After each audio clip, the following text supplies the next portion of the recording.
An extraordinary musician, a writer, arranger, composer, producer on his own.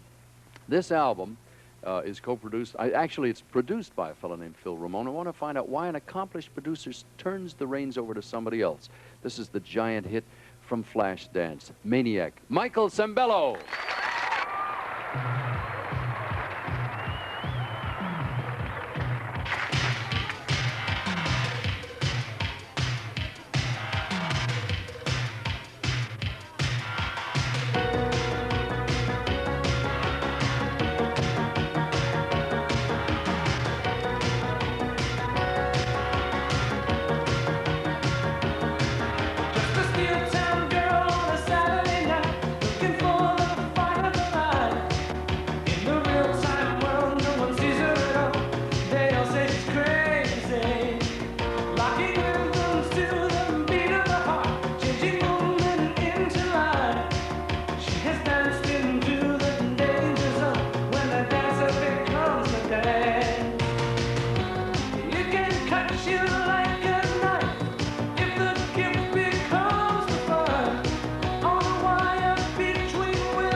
Welcome, welcome.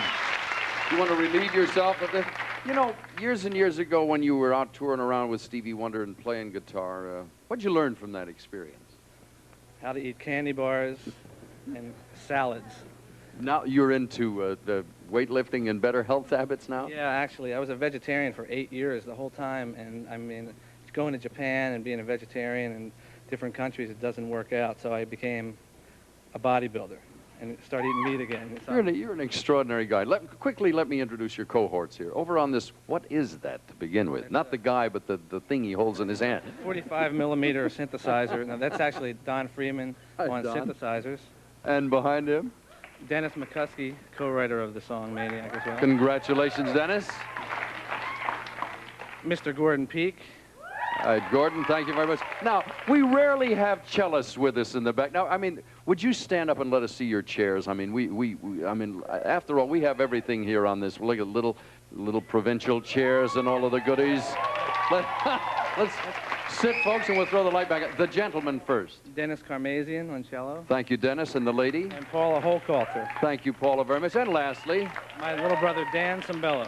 little Dan, too. He is also into the weights, I can see. Yeah. How many instruments do you play? Let's see, about 4 actually. I'm learning every day. I try to learn something else, but piano, bass, drums, and guitar. Guitar is my main instrument. I hinted at who you worked with. I didn't intentionally want to name drop, but what baffles me is why a guy with your talents who does as much as he does now turns his life over to Phil Ramone to produce an album. I mean, you're as good as he is. I mean, he's the best. You're the best. Why would you have somebody else on the job? It's that alternate ear that you have to, like when you're an artist and you start to get into a project, you have to kind of shut everything else out, and having Phil is like having myself again, but in like a clone form, and he listens for me and say, hey, you're singing out of tune, or you should do this better. And see, I'm too embedded in what I'm doing, so it's like having that altered ego person that'll kind of keep you in line and make you not go over budget. Oh, no, over budget. Very key. Now I know the secret. Right. Speaking about going over the line, now you're out in front. You've been a little bit in the background before. Is this going to change your life? You're going to become an out front artist?